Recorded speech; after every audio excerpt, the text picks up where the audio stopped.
She sat quietly at the edge of the long table, her hands folded in her lap. Eyes lowered not because she was ashamed, but because that's what she'd always been taught. Stay quiet, stay humble, and never expect too much. Dressed simply.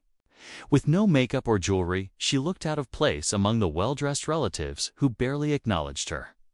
The grand chandelier above cast light on every sneer, every whisper, and every dismissive glance thrown her way.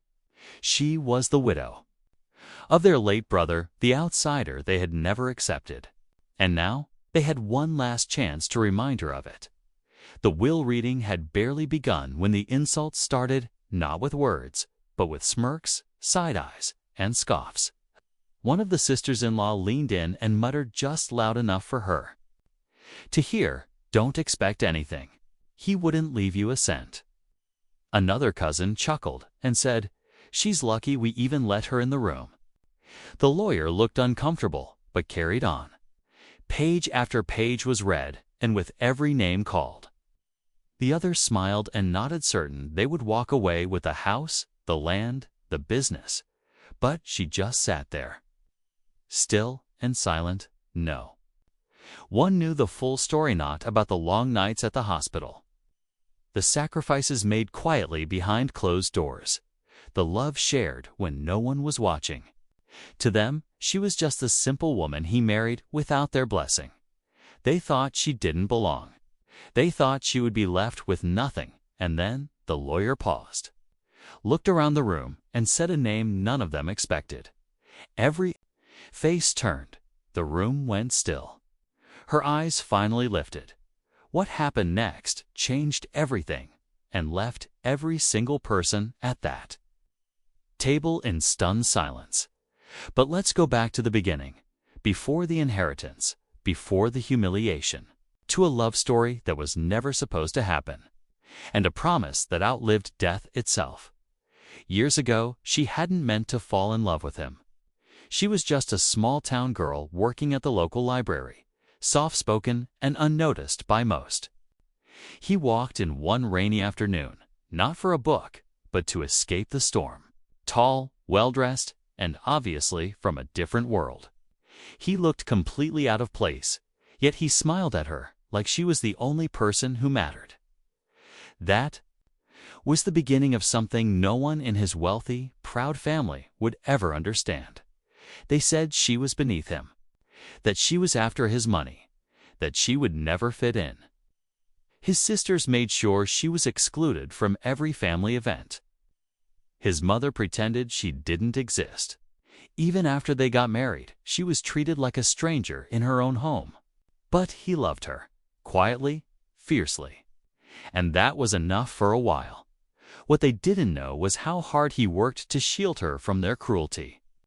How he changed his will, quietly and deliberately, just months before his illness took hold. He never told her. He didn't want to worry her. But he knew what would happen after he was gone. He knew they would turn on her the moment he wasn't there to protect her. Now, at the will reading, the family sat full of confidence. They thought everything would go to them just like it always had. The family business, the estate, the bank accounts.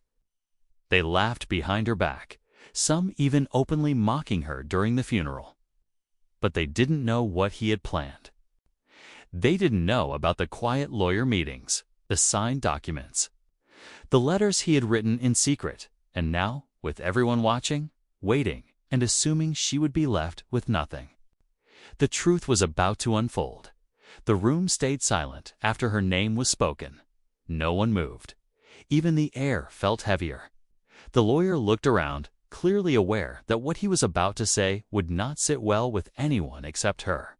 One of the brothers leaned forward, his voice sharp. There must be a mistake. He wouldn't leave anything to her. Another chimed in. She barely knew him. She was just a phase. She didn't react. Years of quiet mistreatment had taught her to keep her expression calm, even when her heart raced. But inside, she was shaking. She hadn't expected this either. She hadn't known he'd done any of it. She thought they would smile and take everything while she simply walked out with nothing more than memories. But the lawyer continued, reading from the final section of the will. The family home hers. The shares in the family company hers. Personal savings, the vacation property, even the vintage car he never let anyone drive, all left to her. Gasps and protests filled the room.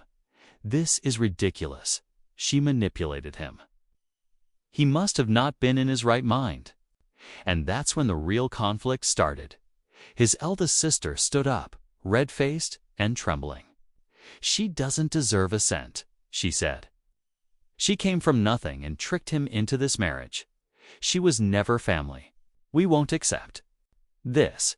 A cousin muttered something about contesting the will. Another whispered that there were lawyers already on call, but what they didn't know was that their late brother had anticipated every reaction. He had spoken to his legal team at length. Every word in the will was deliberate, every asset transferred with clear intention. Still, the storm was just beginning. They weren't going to give up easily. She, once the quiet outsider, was now at the center of a fight far bigger than she had ever asked for.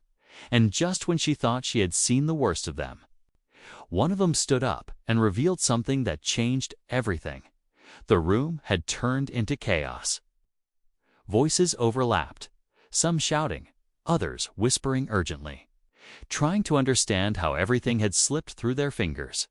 The woman, who had always been overlooked, now held more power than any of them.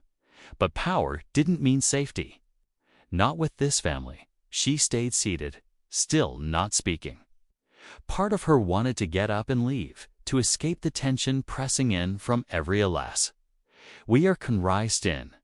When every alast, we are allised with the lies of a last, and leaves a rich, long-lasting color. Not with celicing long-lasting color. Not with this family. We alast, so allies. She stayed seated. We alast, we allies. We allies, we allies, we allies.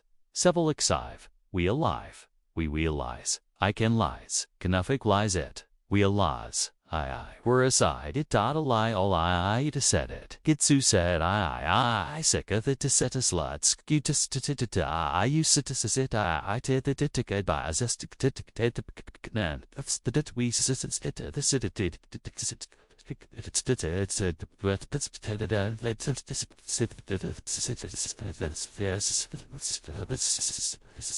direction. But something inside told her to stay to see this through. She had spent years being quiet. Maybe now wasn't the time for silence. Then, without warning, his younger brother stood up. Unlike the others, he hadn't said much during the will reading. He had just watched her with unreadable eyes. Now, as he stepped forward, the room quieted, even the shouting stopped. He looked straight at her. She knew, he said, slowly, carefully. She knew about the agreement. The lawyer looked confused. What agreement? The brother turned toward him. The one our father made years ago. If any outsider tried to take control of the company, the board could block the transfer. It's in the foundation documents. Murmurs rippled across the room. The woman blinked. She had never heard of any such thing. The brother went on, his voice rising. That means she doesn't actually own the company until the board votes. And guess who's still on the board? Her heart sank. She hadn't even thought about the board of directors. Her late husband might have left her the shares. But if the company rules didn't recognize her ownership, it could all fall apart. One by one, the faces around her lit up again, with kindness, but with the hunger of people who saw a second chance. And then, just as she was trying to understand what this meant, his sister pulled out a folder. "Let's not forget what I found in his desk drawer after he died," she said, her tone sharp. Letters he never showed anyone. Letters about her. The woman felt her stomach twist. What letters? What had he written? Why did? She'd suddenly feel like everything she thought she knew was about to be turned upside down. The truth was closer than ever, but so was the danger. The sister laid the folder on the table like it was a weapon. Everyone leaned in, hungry for proof, anything they could use to take back control. The woman's hands trembled slightly as the lawyer opened it and began to read. Each letter was handwritten, addressed to her, never sent. They weren't angry letters, not cold or distant. They were full of love, gratitude, and regret.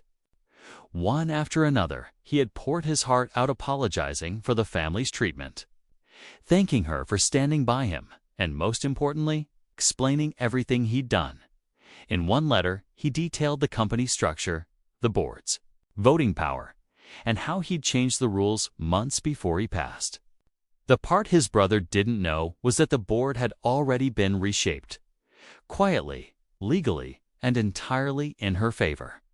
He had removed the ones who would have voted against her and replaced them with neutral investors who had only one goal: protect the company's legacy.